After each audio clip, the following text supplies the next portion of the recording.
नमस्कार दोस्तों, स्वागत है आपकी अपने YouTube channel yes for study में। आज हम सब फिर एक नए वीडियो के साथ क्लास की शुरुआत करते हैं। आज की क्लास दोस्तों मैथ की क्लास है, जिसमें हम सब सिलेबस के अकॉर्डिंग, जो आपके सिलेबस है उसके अकॉर्डिंग जितने भी आपके चैप्टर हैं, हर चैप्टर को थ्योरी क्लास को कवर कर रहे हैं।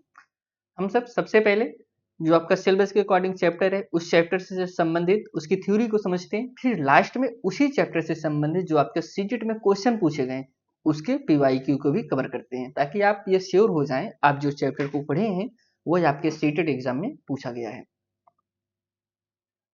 इसी तरीके से दोस्तों जितने भी सब्जेक्ट हैं, हम सब हर सब्जेक्ट की थ्योरी क्लासें आप सबके लिए उपलब्ध करा रहे हैं। आज हम सब फैक्टर एंड मल्टीपल के बारे में जानेंगे, जिसे हम गुणनखंड और गुणज कहते हैं। इससे क्वेश्चन आपके सीटेट एग्जाम में हर बार पूछा जा रहा है, इस बार भी पूछा जाएगा। आज की आपकी वीडियो पेपर 1 और पेपर 2 दोनों के लिए महत्वपूर्ण है, जिसमें आप देखेंगे यह आपका सिलेबस दोनों में है, पेपर 1 में भी है और पेपर 2 में भी है। अगर आप दोस्तों इस चैनल पे नए हैं तो चैनल को जरूर सब्सक्राइब करिए, अपने दोस्तों के साथ भी जरूर शेयर करिए। आपको यह चैनल सीटेट की कंप्लीट क्लासें उपलब्ध कराएगा। साथ में साथ पीडीएफ के लिए भी आप टेलीग्राम चैनल को ज्वाइन कर सकते हैं, जिसका लिंक आपको डिस्क्रिप्शन में दिया गया है, वहां से जाके आप पीडीएफ को भी डाउनलोड कर सकते हैं। आइए चलिए हम सब छोटे छोटे पॉइंट को समझेंगे। सबसे पहले हम सब समझते हैं फैक्टर, जिसे हम अपवर्तक या गुणनखंड के नाम से जानते हैं। आप जानते हैं फैक्टर की बात जब भी हो जहां पे हो, आप समझिए फैक्टर का मीन्स होता है अपवर्तक भी नाम आप कह सकते हैं, गुणनखंड भी कह सकते हैं। जैसे अपवर्तक की अगर हम सब बात करें, जैसे इस प्रकार संख्या है, जैसे 18 है, 18 का गुणनखंड या फिर अपवर्तक क्या हो सकता है? आप कहेंगे एक हो सकता है, 2, 3, 6, 9, 18। एक चीज आप यहाँ पे नोट करेंगे तो देखेंगे जो 18 है वह एक से तो कट ही रहा है, दो से भी कट रहा है, तीन से कट रहा है, 6 से कट रहा है, 9 से कट रहा है, 18 से कट रहा है, 5 से नहीं कट रहा है, इसलिए 5 इसमें नहीं शामिल किया गया है। तो गुणनखंड वह संख्या होती है, गुणनखंड वह होगा जो उस संख्या से हाँ, कोई दी हुई संख्या को जितनी भी संख्या या उस संख्या को पूर्णतः विभाजित कर दे, जितनी भी संख्याएं उस संख्या को पूर्णतः विभाजित कर देती हैं, वे दी हुई संख्याओं का गुणनखंड कहलाती हैं। मतलब कोई अगर एक संख्या दिया गया है, जितनी भी संख्या उस संख्या को काट दे रही है, वह संख्या उस संख्या का गुणनखंड कहलाती है। जैसे 10, 10 क्या है? 1, 2, 5, 10। यह सभी संख्याएं जो है 10 को विभाजित कर रही है, नहीं कर रही? आप कहेंगे कर रही हैं। 15 दोस्तों, 1, 3, 5, 15, यह सब भी दोस्तों इस संख्या को विभाजित कर रही है। एक निष्कर्ष यहाँ पे आप देखेंगे निकलेगा, जो सबसे बड़ी संख्या होती है, किसी भी किसी भी संख्या का सबसे बड़ा गुणनखंड क्या होता है? वह संख्या खुद होती है, और सबसे छोटा जो गुणनखंड होता है एक होता है। यहाँ से निष्कर्ष निकल रहा है, अब यहाँ पे देख रहे होंगे। कुछ मुख्य बिंदु है उसको हम समझते हैं। करें किसी संख्या का सबसे छोटा गुणनखंड एक होता है। यहाँ पे जैसे क्लियर हो गया, आप यहाँ पे देख रहे हैं, कोई भी संख्या लेंगे आप रैंडम, जैसे 50, 55, 75, कोई भी संख्या लेंगे तो उसका जो सबसे छोटा जो गुणनखंड होगा वह एक होगा, क्योंकि एक ऐसी संख्या है जो सभी से कट जाती है, सॉरी जो सभी को काट देती है। तो यह एक, किसी संख्या का सबसे छोटा गुणनखंड क्या है? वह एक है। किसी भी संख्या का सबसे बड़ा गुणनखंड वह संख्या स्वयं होती है। गुणनखंड की बात हो रही है, किसी भी संख्या का जो सबसे बड़ा गुणनखंड होता है वह वही संख्या होती है। किसी भी संख्या के गुणनखंडों की संख्या सीमित होती है। आप यहाँ पे देखेंगे 18 का गुणनखंड एक सीमित संख्या है। आप इससे ज्यादा कोई भी संख्या 18 का गुणनखंड नहीं ले सकते। आपके दिमाग में क्या ऐसी और कोई संख्या है जो 18 को काट रही है, 1, 2, 3, 6, 9, 18 के सिवा? आप कहेंगे नहीं। तो इससे निष्कर्ष निकलता है जो गुणनखंडों की संख्या होती है सीमित होती है। कोई भी गुण, कितना भी लंबा गुणनखंड रहेगा, उस संख्या का जो काटने वाली संख्या रहेंगी वो सीमित संख्याएं रहेंगी। एक और स्वयं संख्या हर संख्या के गुणनखंड होती है। तो वही कह रहे हैं, हमने आपको शुरू में बताया कि एक और वह संख्या खुद अपने आप का ही स्वयं का गुणनखंड होती है। अब हम समझते हैं कुछ कॉमन फैक्टर। देखिए हमने अभी समझा यहाँ पे जो फैक्टर किसे कहते हैं, गुणनखंड किसे कहते हैं, अपवर्तक किसे कहते हैं। अब हम समझते हैं कॉमन फैक्टर किसे कहते हैं। कॉमन फैक्टर में से नाम से ही आप स्पष्ट हो रहा है, कॉमन, जो कॉमन है, दो या दो से अधिक संख्याओं के उभयनिष्ठ गुणनखंडों को उस संख्या का समापवर्तक कहते हैं। कॉमन फैक्टर में समापवर्तक कह रहे हैं, जब दो संख्याएं दी रही हैं, दो संख्याओं का जो गुणनखंड है अगर वह कॉमन है, कोई भी संख्या कॉमन हो रही है तो वही उसका जो है कॉमन गुणनखंड या फिर कॉमन फैक्टर कहलाते हैं। जिसे एक है, एक तो सभी में कॉमन रहेगा, एक हो गया। देखिए 18 का गुणनखंड क्या होता है, 1 2 3 6 9 18, यह हो जाएगा। 15 का 1 3 5 15। तो इससे निष्कर्ष निकलता है कि जो एक है यह दोनों में है, और तीन भी देखिए आप, तीन भी दोनों में है। इसके सिवा और कोई भी इसमें कॉमन फैक्टर नहीं है। तो हम इसमें कह सकते हैं 18 और 15 का जो समापवर्तक है कॉमन फैक्टर, वह कौन कौन सी संख्या है, 1 और 3 है। तो यहां से निष्कर्ष निकला। अब हम समझते हैं मल्टीपल। मल्टी मतलब गुणज, ये पहाड़ा कह सकते हैं, जैसे 2 4 6 8 10 12 14 16 18 20 22 24 26, ये सब आपके पहाड़ हैं। यही मल्टीपल होते हैं। देखिए गुणा होता है, गुणज होते हैं, अपवर्त्य होते हैं, ये सब इसको कहा जाता है। जहां पे अपवर्त्य की बात किया जाए, गुणज की बात किया जाए, पहाड़ा का बात किया जाए, आप समझिए को मल्टीपल ही है। करें वे संख्याएं जो किसी दी हुई संख्या से पूरा पूरा विभाजित हो जाती हैं, उस दी हुई संख्या का गुणज कहलाती है। जैसे हम 18 लेते हैं, संख्या 18 है। 18 का गुणनखंड क्या हो सकता है, आप कहेंगे 18 हो सकता है, 36 हो सकता है, 54 हो सकता है, 72 हो सकता है। इसके बाद डैश डैश डैश दिया गया है, मतलब इसके बाद और भी संख्याएं हैं जो 18 का गुणज में आती हैं, 18 के पहाड़े में आती हैं।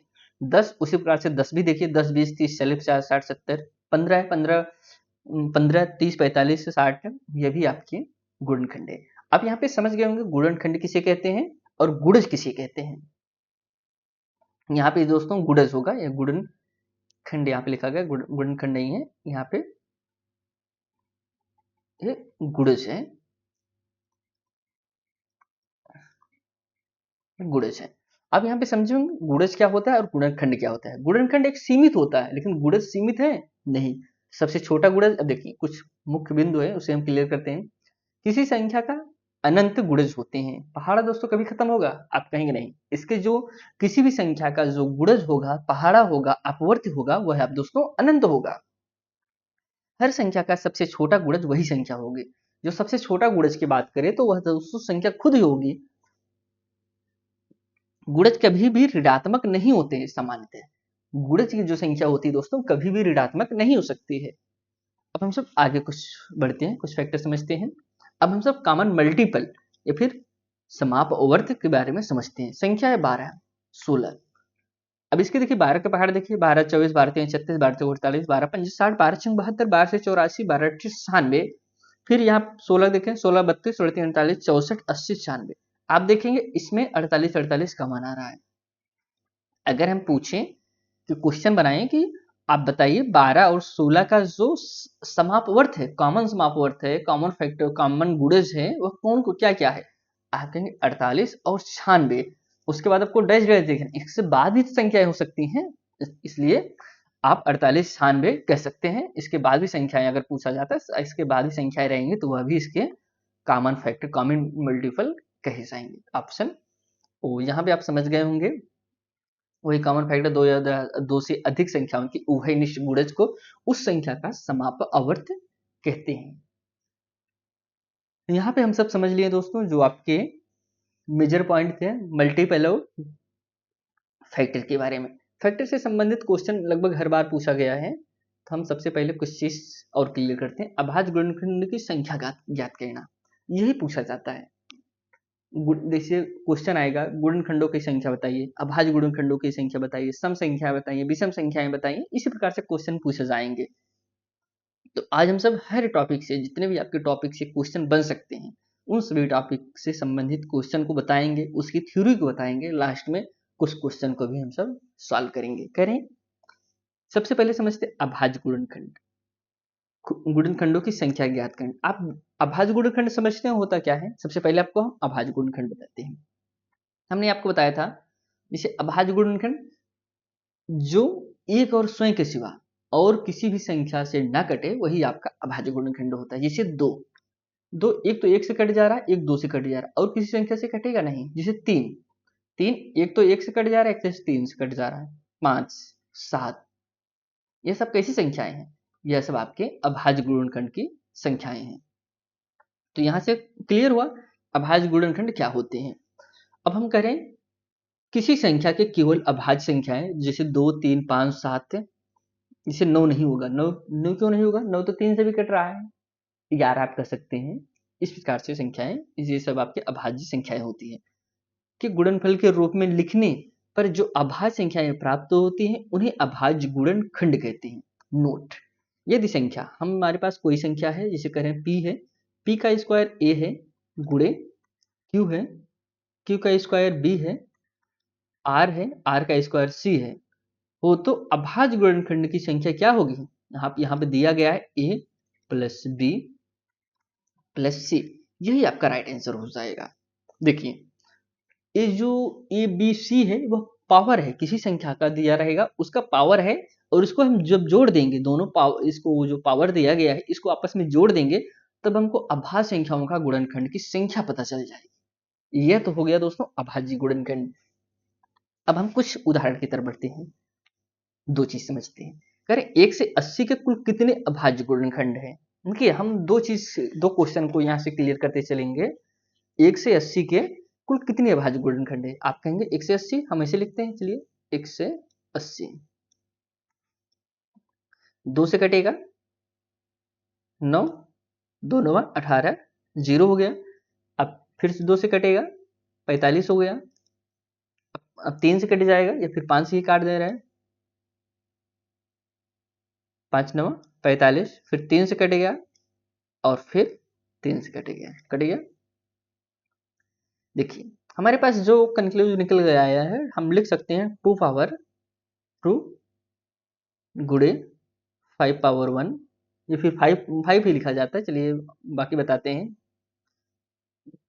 इसके बाद गुणे 3 पावर 2, ये निकल के आया हमारे, हमको जो आंसर मिला। और हमारा नियम क्या कहता था? नियम तो यही कहता था, आप यहाँ पे देखेंगे, कह रहा था कि जो पावर है उसको आपस में जोड़ दें, जो आएगा वही राइट आंसर हो जाएगा। तो अब यहाँ पे देखिए, पावर जो है हमारा हमारा क्या है, पावर यहाँ पे 2 है, 5 के पावर कुछ नहीं था, इसे 1 लिखा जाता है, क्योंकि 5 तो एक बार तो है ना, एक बार में पावर नहीं लिखा जाता। लेकिन 5 की संख्या अगर हम इसे सही करें, जैसे 2 है, 2 की पावर 2 लिखा गया है, मतलब 2 कितनी बार है? 2 बार है। 5 एक बार लिखा है, तो हम 5 को एक बार ऐसे लिख सकते हैं ना। और 3 2 बार है, मतलब 3 जो है 2 बार लिखा गया है। तो यहाँ से कंसेप्ट आपका क्लियर हुआ होगा। 2 एक 3 और एक 3 2 5, हम कह सकते हैं 5। जो राइट आंसर आपका हो मिल जाएगा वह 5। इसमें हम पूछे 1 से 80 में कुल कितने अभाज्य गुणनखंड है? आप कह सकते हैं 1 से 80 में टोटल 5 अभाज्य गुणनखंड हैं। चलिए ठीक है, एक क्वेश्चन और पूछते हैं सेम ऐसे ही। आप बताइए 1 से 80 में कुल कितने भिन्न भिन्न अभाज्य गुणनखंड है? अब बताइए, अब इसके कैसे सॉल्व करेंगे? सेम वही तरीका लगाते हैं। देखिए, लैंग्वेज हम आपको क्लियर करना चाहते हैं, अगर भिन्न भिन्न पूछे तो अलग हो जाएगा, कुल कितने अभाज्य गुणनखंड है दोनों का आंसर अलग होगा। हम इसको सॉल्व करते हैं। 1 से 80 में हम सबसे पहले 2 से काटे थे, 90 हो गया, फिर 2 से काटे थे 45 हो गया, फिर हम 5 से काटे थे 9 हो गया, फिर 3 से काटे थे, फिर हम 3 से काटे थे। ठीक है, अब हमारे पास 2 पावर 2 गुणे 5 पावर 1 गुणे 3 पावर 2, ये मिला। देखिए, इसमें पूछा क्या रहा है, कह रहा है 1 से 80 के कुल कितने भिन्न भिन्न अभाज्य गुणनखंड है। भिन्न भिन्न मतलब कि जो दोहराव ना हुआ हो। आप कहेंगे यह एक बार हो गया, क्योंकि 2 को हमने 2 बार काटा है, तो हम 1 लिख सकते हैं। 5 को हमने 1 बार काटा है, और 3 को भी हमने 2 का बार काटा है, मतलब यह 1 हो गया, यह 2 हो गया, और यह आपका 3 हो गया। क्योंकि एक हो गया, 2 और 3, मतलब टोटल यहाँ पे हमको टोटल संख्या क्या मिल गई? 3। 3 भिन्न भिन्न अभाज्य गुणनखंड है जिनका दोहराव ना हुआ। जैसे मान लो अगर यही 7 से भी कटता है तो हम 4 लिख देते, 7 से भी कट रहा है, वो कितनी बार कट रहा है इससे नहीं मतलब है, हम कितनी संख्याओं का इस्तेमाल किए हैं 1 से 80 को काटने में। हमने 3 संख्याओं को इस्तेमाल किया था 1 से 80 को काटने में, जिसमें हम 2 का इस्तेमाल किया है, 5 का इस्तेमाल किया और 3 का इस्तेमाल किया है। आई होप यहाँ पे जो एक मेजर पॉइंट है, छोटी सी लैंग्वेज का फेर है, आप यहाँ पे समझ गए होंगे। हम अगले क्वेश्चन की तरफ बढ़ते हैं। कुछ और क्वेश्चन को हम बताते हैं आपको। 240 के कितने अभाज्य गुणनखंड है? 240 का कितने अभाज्य गुणनखंड है? सेम वही प्रक्रिया आपको करना है, इसे आप खुद से करिए, प्रयास करिए दोस्तों। हम आपको वही सेम क्वेश्चन इसमें दिया गया, 240 के कितने भिन्न भिन्न अभाज्य गुणनखंड है, 240 के कितने अभाज्य गुणनखंड है, दोनों का अंतर क्या होता है। आप इसे वीडियो को स्टॉप करिए, 1 मिनट से कम ही समय लगेगा, 1 मिनट के अंदर इसको सॉल्व करिए, देखिए आंसर क्या आता है। आंसर आपको हम बता देते हैं। आंसर कितना आएगा, आंसर आप मिला लीजिएगा। इसमें जो आएगा दोस्तों, इसमें 6 आंसर आएगा और इसमें जो आंसर आएगा इसमें 3 आंसर आएगा। आंसर हमने आपको बता दिया, लेकिन खुद से आप इसे सॉल्व करने का प्रयास करिए, क्योंकि कोई क्वेश्चन आप जब खुद से सॉल्व करेंगे तभी आप अच्छे से उस क्वेश्चन का जवाब आंसर दे सकते हैं। हम अब बढ़ते हैं, कुछ और समझते हैं। हमारे पास एक क्वेश्चन दिया गया है। क्वेश्चन है क्या, यहाँ पे लिखा गया है 15 पावर 7, हाँ 15 घाते 7 गुणे 24 घाते 24। तो इसमें आपको बताना है कुल कितने अभाज्य गुणनखंड हैं।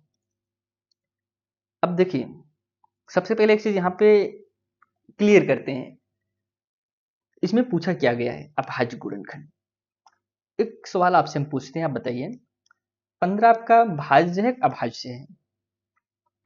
आप कहेंगे 15 तो एक अभाज्य संख्या नहीं है, ये तो भाज्य है, क्योंकि पंक्ति है 15, 3 पचे 15 तो कट रहा है। और अभाज्य की हमने शुरू में ही परिभाषा बता दिया था, जो संख्या केवल स्वयं और एक से कटे वही आपका अभाज्य होगा। तो यहाँ से निष्कर्ष निकलता है कि हमको सबसे पहले 15 को अभाज्य बनाना पड़ेगा। 15 को अभाज्य बनाइए। आप कहेंगे अगर हम इसे 3 गुणे 5 कर दें, 5 15, अब ये हमारा 3 भी अभाज्य और 5 भी अभाज्य है, 15 अभाज्य बन गया। अब आपका सही है। और 24, आप कहेंगे 24 भी तो आपका अभाज्य नहीं है, ये भी तो भाज्य है। अब 24 को हम क्या बनाए, 24 को हमको भाज्य अभाज्य बनाना होगा। अब 24 को अगर हम बनाए 8 16 8 तिरिक 24, क्या कर सकते हैं 8 तिरिक 24। यहाँ पे क्लियर हुआ। अब आप कहेंगे 8 तिरिक 24 तो आप बना रहे हैं, लेकिन 8 है क्या, 8 तो भाज्य है। हमको 8 को फिर से हम क्या करें, इसको हम अभाज्य बनाइए। अगर हम यहाँ पे लिख दें 2 की पावर 2 दूनी 4 दूनी 8, 2 की पावर 3, अगर हम 2 की पावर 3 लिख दे रहे हैं, अब ये अभाज्य हो गया कि नहीं। 2 हमारा क्या है, 2 हमारा अभाज्य है, 3 भी हमारा अभाज्य, 5 भी हमारा अभाज्य, 3 भी हमारा अभाज्य। अब हमारे पास संख्याएं मिल गई हैं जो हमको अभाज्य संख्याएं हैं, क्योंकि हमको अभाज्य इसमें पूछा है। बच्चे वही नियम लगा देते हैं, 7 यहाँ 24 यहाँ, 24 7 जोड़ दें, 24 36 1 31, राइट आंसर। तो गलत हो जाएगा, 31 आपको नहीं लिखना है, ये गलत है। अब हम आपको बताते हैं, अब हम इसे लगाते हैं। देखिए, सबसे पहले हम 15 को कर रहे हैं, हम लिख सकते हैं 3 गुणे 5, कोष्टक में घाते क्या है, घाते 7 है, गुणे। अब हम लिख सकते हैं 8 गुणे 3, 8 गुणे 3 घाते कितना है, घाते यहाँ पे 1 मिनट, 8 तिरिक 24 ना। यहाँ दोस्तों ये 24 नहीं रहेगा, ये 24 नहीं, ये 5 है। टाइपिंग थोड़ा सा मिस्टेक हो गया था, तभी तो हम कह रहे थे इसमें 5 रहेगा, उसे आप 5 समझिएगा, नहीं तो भैया आंसर गलत आ जाता, फिर तब उसे हेरना पड़ता, बहुत ज़्यादा दिक्कत हो जाती। चलिए ठीक, वो 5 है, 5 समझिएगा। तो अब हमारे पास हमने अभी ये क्लियर तोड़ दिया, इसको हमने क्लियर कर दिया, ये हमारा सही हो गया। अब हमारे 24 को 8 गुणे 3 लिखा और पावर 5 लिखा, 8 तिरिक 24 हो गया। अभी तक हमारे पास, अब इसको हमको सही कहना है। अगर हम ऐसा लिख दें, इसे अगर हम बाहर निकालेंगे, कोष्टक से बाहर करते हैं, तो हम ऐसा लिख सकते हैं 3 गुणे 7, और जब इसमें कोष्टक पे बाढ़ लगा है मतलब दोनों संख्याओं पे बाढ़ लगा हुआ है, 5 गुणे 7, तो हम लिख सकते हैं गुणे। अब हमको इसको भी बाढ़ लगाना है, 8 को अगर हम करेंगे तो हम लिख सकते हैं 2 पावर 3 और गुणे 3 पावर 5। लेकिन एक चीज आप यहाँ पे समझे रहिएगा, हम कोष्टक हमारे 8 पे भी था 3 पे भी था, अब जब हम कोष्टक निकालेंगे तो 8 पे भी 5 का बाढ़ लगेगा। इसी आप जानते रहिए, आगे हम इसे गुणा करेंगे, नहीं तो आप कहेंगे फिर अगले 15 हमारे हमको कैसे मिल गया, तो जानते रहिए। अब इसे हम लिख सकते हैं, कैसे लिख सकते हैं,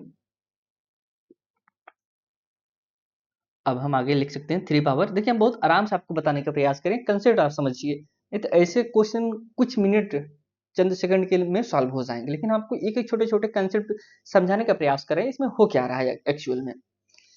3 गुणे 7 कर, 3 पावर 7 गुणे 5 पावर 7, यहाँ तक सही है। हमने आपको बताया था क्योंकि यहाँ पे कोष्टक में बाहर था, 5 बार था। अब हमने 2 को पावर किया, 2 दूनी 4 दूनी 8, तो 5 जो है इसमें भी गुणा हो जाएगा 3 में, हम यहाँ पे लिख सकते हैं 2 पावर 15 है। 15 क्यों हुआ, कोई डाउट दोस्तों? डाउट नहीं होगा, क्योंकि हमने आपको बताया यहाँ पे यहाँ पे हमने दोनों पे बार लगाया था, तो यहाँ पे भी 5 का बार लगेगा। फिर इसका बार बार अगर कोष्टक में बार रहेगा, अगर हम ऐसे लिखते हैं, 1 मिनट, 2 पावर, वो तो हम समझाने के लिए आपको लिख दिया, 2 पावर 3 पावर 5, ये क्या होगा, यह तो आपस में गुणा हो जाएगा ना बार बार, 5 3 15, तो वही हो गया 15, फिर 3 पावर 5। अब यहाँ पे देखिए हमको आंसर बताना है, 3 पावर 5, तो हम देखेंगे यहाँ पे 3 3 है, 3 3 कॉमन है, तो हम यहाँ पे लिख सकते हैं, यहाँ पे घात घात जुड़ जाएगा, तो यहाँ पे हम लिख सकते हैं, तो 2 तो 3 पावर, आप 3 पावर 12 लिख सकते हैं, 3 पावर 12 गुणे 5 पावर 7 गुणे 2 पावर 15। अब देखिए यह हो गया हमारा अभाज्य गुणनखंड के फॉर्मेट तैयार। देखिए इसमें कोई भाज्य है नहीं, अब इसे हम सॉल्व कर देंगे। अब कहेंगे 12, 15 15 30, 30 में वो 27 हो गया, क्योंकि यहाँ पे 3 कम था, 27 और 27, 27 3 30 हो गया, और 30 4 34 हो गया, तो 34 जो हमारा राइट आंसर हो गया। आई होप आप कंसेप्ट को समझे होंगे, इसमें हमने किया क्या है, क्योंकि दोस्तों कंसेप्ट भी बहुत जरूरी है। अगर आप कंसेप्ट समझ गए होंगे, आप यहाँ पे बता सकते हैं इसमें एक्चुअल में हुआ क्या था। अब हम अगले सेम टू सेम ऐसे एक क्वेश्चन की तरफ और बढ़ते हैं, देखते हैं आप उसे सॉल्व कर पाते हैं कि नहीं कर पाते हैं। सबसे पहले हम इसे इरेज कर देते हैं। चलिए सेम वही चीज हो रहा है, 9 पावर 10 गुणे 15 पावर 16 का अभाज्य गुणनखंड आपको बताना है। सेम ये देखो, यह क्वेश्चन खुद से आप करने का प्रयास करिए, हम आंसर आपको बता देते हैं बस, बाकी खुद से प्रयास करिए इसमें हुआ क्या है। हम थोड़ा सा तरीका आपको बताते हैं। इसे आपका 3 गुणे 3 कर लीजिए, 3 गुणे 3 कर लीजिए, यह आपका 3 गुणे एक ही बार में हो जाएगा, 3 गुणे 5 कर लीजिए, और फिर 16 16 दोनों पे हो जाएगा, और इस पे 10 10 दोनों पे हो जाएगा। जोड़ के जो आएगा आपका राइट आंसर करना है, कैसे आप करते हैं वो आपकी जिम्मेदारी है। तो इसके बाद इसका जो राइट आंसर होगा, राइट आंसर इसका 56 होगा, सॉरी नहीं 56 नहीं 52 होगा, यह भी आप जानते रहिए। आइए हम सब अगले क्वेश्चन पढ़ते हैं। ऐसा तो नहीं कि नहीं हमको ये भी क्वेश्चन पूरा को पूरा बताइए, नहीं, इसको खुद सॉल्व करिए दोस्तों, और चेक करिए, देखिए आप लगा पाते हैं नहीं। मैथ में जितना ज़्यादा आप सॉल्व करेंगे उतने अच्छे से आप उसको हल कर सकते हैं, जान सकते हैं। प्रैक्टिस देखिए, मैथ में प्रैक्टिस ही सबसे महत्वपूर्ण होता है, प्रैक्टिस आप करेंगे तभी जान पाएंगे। अब हम समझते हैं कुल गुणनखंडों की संख्या ज्ञात करना। अभी तक हमने समझा अभाज्य गुणनखंडों की संख्या, अब हम समझेंगे कुल गुणनखंड, अभाज्य भाज्य जो मिला के हैं सभी गुणनखंडों की आप संख्या बताइए। देखिए यदि किसी संख्या का अभाज्य गुणनखंड है, कह रहे हैं कुल गुणनखंडों की संख्या आपको बताना है। अब हमको टोटल गुणनखंडों की संख्या, इसमें देखिए क्या दिया है, एक हमको बताए हैं सूत्र ही समझिए चाहे जो समझिए, पी पावर ए गुणे क्यू पावर बी गुणे आर पावर सी हो तो गुणनखंडों की संख्या क्या होगी। ए में एक जोड़ दे रहे हैं, बी में एक जोड़ दे रहे हैं, सी में भी एक जोड़ दे रहे हैं, मतलब कि जब हमको कुल गुणनखंडों की संख्या निकालना रहे तो हमको घात में एक प्लस करना होगा। चलिए क्वेश्चन को देखते हैं। कह रहे हैं 1 से 20 में कुल कितने गुणनखंड हैं। हम नियम क्या बताए थे, नियम हमने आपको यहाँ बताया कि घात में एक को प्लस करना है। सबसे पहले 120 को हम तोड़ते हैं। 120 को अगर हम तोड़ेंगे, 120 को अगर हम तोड़ते हैं हमारे पास मिलेगा क्या, 60 बार गया, 2 संग 12, फिर यहाँ पे 30 बार गया, फिर यहाँ पे 15 बार गया। यहाँ तक कोई दिक्कत नहीं हुआ होगा। अब हम 3 पच्चे 15 और 5 का नम 5, तो हम यहाँ पे लिख सकते हैं 2 पावर 3 गुणे 3 गुणे 5। यहाँ पे हमने गुणनखंड लिख दिया। अब जो हमारा नियम कहता है, नियम कहता है कि हमको जितने घात रहेगा घात में एक जोड़ना पड़ेगा। क्या जोड़ना पड़ेगा, एक जोड़ना पड़ेगा, तभी आपका राइट आंसर होगा। यहाँ पे 3 है, हम 3 प्लस 1 कर देते हैं, और यहाँ पे 1 है। देखिए यहाँ पे जो 1 है, क्योंकि 3 पे घात कोई नहीं, लेकिन एक वैल्यू तो है ना, हम इसमें 1 प्लस 1 कर देते हैं। आगे है, यहाँ पे भी एक घात है, इसको भी 1 प्लस 1 कर देते हैं। अब हमको मिला 4 2 और 2। हम यहाँ पे लिख सकते हैं 4 2 6 2 8, 4 2 6 2 8, यही आपका राइट आंसर हो जाएगा।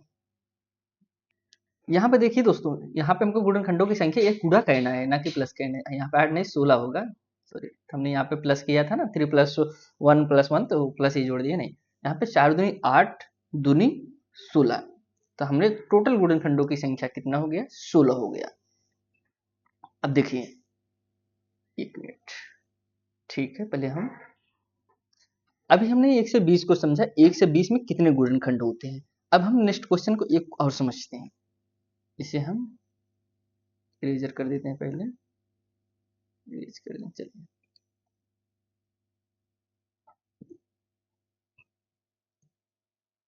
कह रहे हैं 140 में कितने गुणनखंड होंगे, वही आपको प्रक्रिया करना है। 144, सॉरी 144,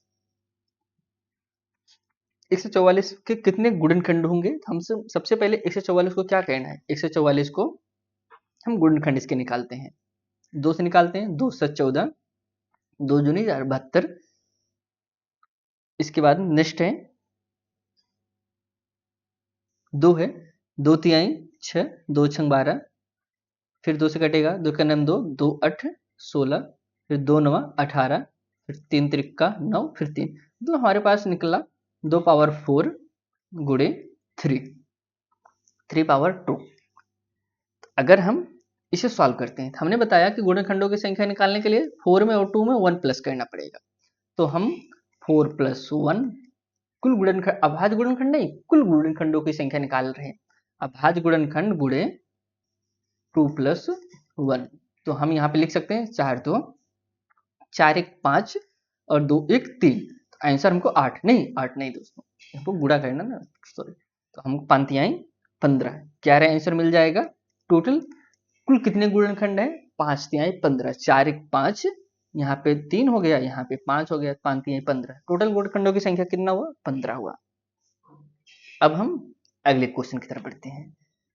अब हम करें गुणनखंडों का योग ज्ञात करना। अभी तो हम सबसे पहले समझे अभाज्य गुणनखंड कैसे निकालते हैं, अभाज्य गुणनखंडों की संख्या कैसे ज्ञात करेंगे, फिर हमने समझा कुल गुणनखंड कैसे ज्ञात किया जाता है। अब हम समझेंगे गुणनखंडों का योग ज्ञात करना है, जोड़ ज्ञात करना है, उसे हम कैसे ज्ञात करेंगे। किसी संख्या के सभी गुणनखंडों का योग निकालने के लिए पहले उस संख्या का अभाज्य गुणनखंड करते हैं, फिर सूत्र लगाते हैं। सिंपल सा तरीका है, बहुत ज्यादा इसमें नहीं करना है। चलिए हम इसे हम करके देखते हैं। करें p पावर a है, फिर गुणे q पावर b है, फिर r पावर c है, तो गुणनखंड का योग हमको मान लीजिए 1 + p + p पावर, फिर लास्ट में जो भी जितना गया है उसको पावर करना है। फिर सेकंड जो है, मान लो q है तो 1 प्लस करना है सब में, फिर q लास्ट में जितना गया है b है, फिर 1 प्लस इसमें करके r को इसी प्रकार से करना है। अब हम इसे सॉल्व करते हैं पहले, जिसे 144 के गुणनखंडों का योग बताना है आपको। अगर हम सब 144 के गुणनखंडों का योग की बात करें, सबसे पहले नियम क्या कहता है, इसका हम गुणनखंड निकालते हैं। चलिए गुणनखंड निकाला जाता है। 144 का भी हमने निकाला था ना, यहाँ पे देखिए, एक मिनट, 144 का गुणनखंड हमको कितना मिला था, 144 का गुणनखंड हमको मिला था 2 पावर 4 गुणे 3 पावर 2, तो हम यहाँ पे लिख सकते हैं 2 पावर 4 गुणे 3 पावर 2, ये हमका 44 का गुणनखंड मिल गया। अब हमारा नियम क्या कहता है, नियम कहते हैं कि सबसे पहले ए वाले घात में 2 है, यहाँ पे 2 है, तो हम इसे ऐसे लिख सकते हैं। इसमें जो कहता है हमको +1 कहना है, +1 तो हम बाद में करते हैं, पहले इसको समझते हैं। सबसे पहले ये एक बार गया, फिर 2, फिर 2, फिर एक मिनट, यहाँ पे फिर 2, फिर 2, देखिए क्यों, देखिए सबसे पहले यह 0 हुआ, फिर 1, फिर 2, फिर 3, फिर 4, यह चीज हुआ। एक मिनट, हाँ यह चीज हुआ। अब देखिए हम यहाँ पे 4 लिखा गया है, लेकिन यह 0 से स्टार्ट होता है, 0 1 2 3 4, यह हो गया। अगर हम इसे सॉल्व करते हैं, सॉल्व करेंगे, अगर किसी संख्या का पावर 0 है तो वह संख्या 1 हो जाएगी। क्या हो जाएगी, 1 हो जाएगी। इसमें प्लस करना है दोस्तों, ये प्लस करना है, यहाँ पे प्लस किया गया ना, तो प्लस करना है। अगर किसी संख्या की पावर 1 है तो वो संख्या वही हो जाएगी, 2 हो गया। फिर किसी संख्या की पावर 2 है तो 2 दूनी 4 हो जाएगा। किसी संख्या की पावर 3 है 2 दूनी 4 दूनी 8 हो जाएगा। किसी संख्या की पावर 4 है तो 2 दूनी 4 दूनी 8 दूनी 16, यह 16 हो गया। यहाँ पे आप समझ रहे होंगे इसमें हो क्या रहा है। अब हम इसको जोड़ते हैं। इसमें क्या करते हैं, जोड़ते हैं। 2 1 3 4 3 7 8 8 16 7 8 15। अब 15 15 30 31, हमको क्या मिला 31 मिल गया। क्या मिला 31 मिला। इसके बाद अगर हम सब बात करें अगले में, अगला क्या है तो 3 पावर 2 है। तो अगर 3 पावर 2 है इसको हम क्या करेंगे, 3 पावर 2 को 3 0 हो गया गुड़े 3 पावर 1 और 3 पावर 2, यही हो गया। तो यह एक हो गया। एक जो यहाँ पे हो रहा था समझ रहे हैं ना, इसमें हो क्या रहा है एक, फिर 3 की पावर 3 है गुड़े 3 3 का 9, सॉरी प्लस करना है दोस्तों, गुड़े तो बात करना है ना। 9 1 10 10 3 13, 13 हो गया। अब हमको जो मिला 31 गुड़े 13 मिला। अब यहाँ पे देखिए हम गुणनखंडों, अभी हम गुणनखंडों की संख्या निकाल रहे थे, लेकिन अब गुणनखंडों के योग निकाल रहे हैं। इसे आप गुणा करेंगे, जो गुणा करेंगे वही आपका राइट आंसर हो जाएगा। आप 3 कन्नम 3 हो गया और 39 39 39 40, हाँ ठीक है। इसमें 4 से 3 इस करेक्ट आंसर। आप यहाँ पे समझ गए कि इसमें हो क्या रहा है। अब देखिए एक चीज हम और समझते हैं, गुणनखंडों का योग निकालना, गुणनखंडों के सम संख्याओं का योग निकालना और गुणनखंडों के विषम संख्याओं का योग निकालने को समझते हैं। गुणनखंड जैसे 1 से 20 का गुणनखंडों का योग अगर हम सब बात करें तो 1 से 20 के गुणनखंडों का योग क्या होगा। 1 से 20 के गुणनखंडों को सबसे पहले हम इसको निकालते हैं, आपको बताते हैं। 1 से 20 के सबसे पहले हम सब 1 से 20 के गुणनखंड को समझते हैं। 1 से 20 का जो गुणनखंड होता है ये 6 हो गया 60, 60 दूनी 1 से 20, फिर यह 2 होगा 30 हो जाएगा, फिर यह 2 होगा 15 हो जाएगा, इसके बाद यह 3 5 15 और 5 हो गया। मतलब हमको जो मिलता है 2 पावर 3 मिलता है गुड़े 3 पावर 3 मिलता है और 5 मिलता है। ये हमको गुणनखंड होगा 1 से 20 का। देखिए ऐसा क्वेश्चन इसलिए दिए ताकि आप कंसेप्ट समझ जाएं। कुल गुणनखंडों का योग जितना होगा, सम गुणनखंडों का जो योग होगा, विषम गुणनखंडों का जो योग होगा, अगर हम सम विषम जोड़ देंगे हमारा कुल गुणनखंडों का योग आना चाहिए। इसीलिए ऐसा क्वेश्चन हम लाए हैं ताकि आपका कंसेप्ट क्लियर हो जाए। सबसे पहले गुणनखंडों का योग निकालते हैं। हमारे पास 2 पावर 3 है और गुणे 3 पावर 3 और 5 है। हमने आपको बताया कि 0 से स्टार्ट होता है तो हम लिख सकते हैं 0 प्लस, अब 2 की पावर 1 हो गया, फिर प्लस 2 की पावर 2 हो गया, फिर प्लस 2 की पावर 3 हो गया। ये हो गया। अगर इसे हम सॉल्व करते हैं इसका जो है 1 हो जाएगा, फिर प्लस, अब 2 की पावर 2 की पावर 1 है तो मतलब ये 2 हो गया, फिर 2 की पावर 2 है तो 2 दूनी 4 हो गया, फिर प्लस 2 की पावर 3 है, 2 दूनी 4 दूनी 8 8 हो गया। आपका कंसेप्ट यहाँ पे क्लियर हुआ। हम पहले इसको सॉल्व कर लेते हैं। 8 4 12, 12 2 14, 14 1 15, हमको क्या मिला 15 मिला। किससे 15 मिला, 2 से 15 मिला। 2 पावर 3 से क्या मिला 15।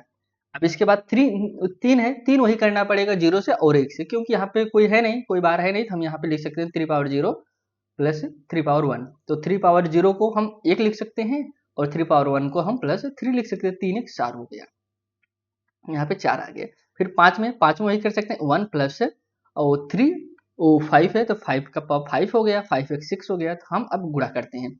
15 3 45, 15 चौक 60, यह क्या हो गया 60। जब हम 15 का गुणा 4 में करेंगे तो यह 60 आएगा, और 60 का गुणा 6 में करेंगे 6 है 36, 3 से 60, मतलब 1 से 20 के जो गुणनखंडों का योग होगा, 1 से 20 के गुणनखंडों का योग जो होगा 3 से 60 होगा। क्लियर। अब हम यहाँ पे सबसे पहले सम को निकालते हैं। जब हम सम को निकालेंगे फिर विषम को निकालेंगे तो उसे जोड़ने के बाद 3 से 60 आना चाहिए, तब आपका राइट आंसर होगा। अब हम सम का निकालने का जो तरीका है, फार्मूला है, सेम वही तरीका करते हैं। पहले आपको हम बताते हैं। देखिए तो सम गुणनखंडों का योग निकालने के लिए हम सबसे पहले क्या करते थे, हम 2 power 0 plus two power 1 plus two power 2 गुणे टू पावर 3, ये हो रहा है। देखिए हमको निकालना किसका है, सम गुणनखंडों का योग निकालना है। तो सम गुणनखंडों का योग निकालने के लिए जो 2 पावर 0 है, ये तो सम है नहीं, इसको हटा देते हैं, इसको हटा देते हैं। फिर यह 2 पावर 1 सम हो जाएगा, 2 पावर 3 2 पावर 2 सम हो जाएगा, 2 पावर 3 सम हो जाएगा। हम यहाँ पे लिख सकते हैं दो दूनी, फिर इसका वर्ग करेंगे, 2 दूनी 4 और 2 दूनी 4 दूनी 8, यह हो गया प्लस 8। या अब हम 8 4 12 12 2 14, 8 4 12 12 2 14 इतना मिलेगा 14। अब यहाँ पे आप समझ गए होंगे इसमें हो क्या रहा है। अब वही चीज हमको इसमें भी करना है। देखिए हमको सम गुणनखंडों का योग निकालना है, तो सम गुणनखंडों का योग निकालने के लिए हमको क्या करना पड़ेगा, चूंकि जो सम गुणनखंडों का योग है एक जो था यहीं पे था, तो हम अब अगला जो संख्या 3 लेते हैं, 3 को हम क्या करेंगे, 3 को सेम वही प्रक्रिया करना पड़ेगा, 3 0 प्लस 3 1, क्योंकि ये सम है नहीं, तो हम इसमें निकालेंगे 3 1 प्लस ये 4 हो जाएगा। फिर अगली संख्या जो है, अगली जो संख्या होती है दोस्तों 5 है, 5 0 प्लस 5 1, तो ये हो जाएगा 6 हो जाएगा। देखिए सिर्फ शुरू के जो 2 का होता है उसी को फर्स्ट को काटना होता है, बाकी सभी को सेम टू सेम वैसे ही करना होता है जैसे गुणनखंडों का योग भी निकालना होता है। सम निकालने वाले फैक्टर में हम 14 14 14 28 14 13 14 चौको 56, कितना मिला 56 मिल गया। 56 में आप 4 से गुणा कर दीजिए, 6 चौके 24 और 5 चौक 20, 20 2 22, 224। 224 जो आपका आएगा वह आपका सम आएगा, इवन गुणनखंडों का योग हो गया। अब विषम गुणनखंडों का योग निकालते हैं, इसी में हम क्लियर कर देते हैं। देखिए जो विषम गुणनखंडों का योग आएगा, अगर इसको हम देखो तो यह सम हो रहा है, क्या हो रहा है, यह सम हो रहा है। अगर यह सम हो रहा है तो इसको हम काट देते हैं, इसको काटने के बाद बाकी एड ऐसे ही रहेगा।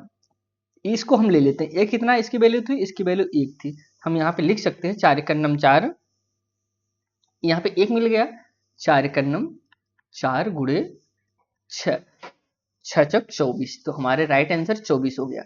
हमारे पास जो विषम गुणनखंडों का योग 24 है, सम गुणनखंडों का योग 224 है और टोटल गुणनखंडों का योग 3 से 60 है। अगर हम 224 को 224 में 224, एक मिनट दोस्तों, इसमें सम गुणनखंड 224 कहाँ होगा, 5 चौक 20 6 चौक 24, एक गलत है इसमें, 24 224 नहीं होगा बल्कि 324 आना, 336 आना चाहिए। इसमें आपको बताते हैं इसमें गलती कहाँ हुआ है।